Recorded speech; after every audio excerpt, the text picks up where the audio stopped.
Okay. Take us through that, man. That was an impressive performance.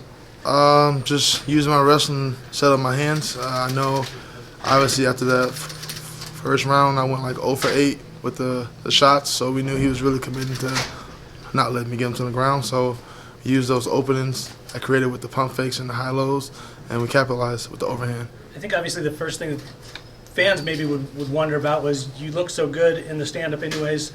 So explain, I guess, to some people why you continued to go for the takedown then. That's the best path to victory. I don't like getting hit in the face. So I know if I put you on your butt, you can't hit me. And I don't mean to be mean to the fans, but I know they want me to stand and bang, but it's not ever going to be my game plan. It's always going to be wrestle, wrestle, wrestle, wrestle, wrestle.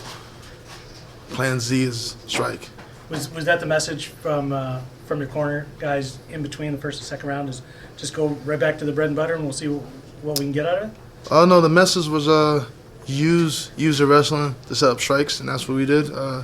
We knew his hands were going to drop. As soon as I dropped my level, his hands were dropping. I knew he couldn't get him back up to protect his face in time, so that's exactly what happened.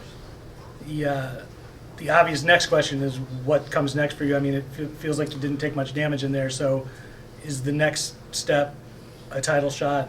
Is it? I don't know. I don't make the rules. I would like for that to be the title shot, but you never know.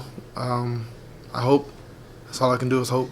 How long are you willing to wait if it's not?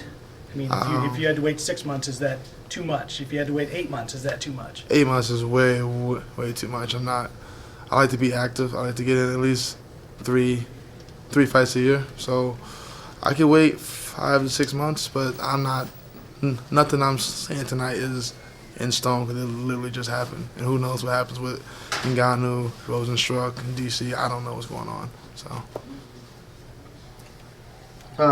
You good? Yeah. Okay, sorry. First question. I don't know if you realize this. You fought 11 times in the UFC, never fought in the same location twice. That's pretty rare. I like doing that. Yeah. And it's pretty cool from my perspective. Is there any of those, obviously other than Raleigh, since you just had your sensational night, any of those that stand out as like a particularly relevant or one you like more?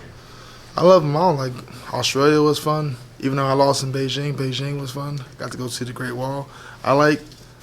This is a job, but it's also an opportunity to explore the world, explore the States. I just like going to other places and getting my name out there. I like having Russian fans, Australian fans over in Abu Dhabi. I like going places, you know. You mentioned earlier that striking's always going to be your plan Z, you said. So always. How does it feel that your plan Z just delivered a second-round knockout over a former heavyweight champion? I'm not even that happy for myself. I'm more happy for my striking coach. I know he's been waiting for me to use my striking, so I'm happy he finally got to see what he wanted. Good. Do you have any, I know we talked about it a lot already, about the heavyweight title picture and the fact that you may have to wait. Is that in any way frustrating to you or your career, knowing that it's kind of a logjam right now? Yeah, but I'm not going to, not sleep about it. I'm not going to let it ruin my time with my daughter, ruin my time with my family. It is what it is. It's a part of the business. Sometimes you got to wait. It is what it is. And obviously the guy who interviewed you at the end of the evening, Daniel Cormier, everyone assumes he's getting the next shot, the trilogy fight. So. Do you think if he wins, is that better or worse for the division and for you in general, if he wins and then retires? Well, I mean, if he wins and just up and retires, that's good. You know, it's a vacant belt, and that means you get two guys who get a new shot at the belt instead of just one. So that would be cool with me. I'm not mad at that. And have you considered at all, Jon Jones has obviously talked a lot about maybe moving up. No. Any thoughts about him moving to kind of taking space in that title picture as well? I don't see it happening.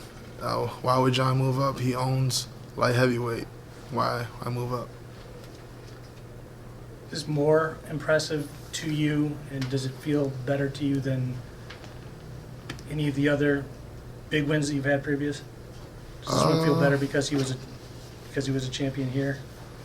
I mean, I don't really think about that because he was a champion before I was even fighting, so that's not even in my mind. I hate to be rude, it's old news to me, you know. It feels good just to win, but it's not my favorite. My favorite is probably the the Nashville one, getting the beat up on that guy. That was a good one.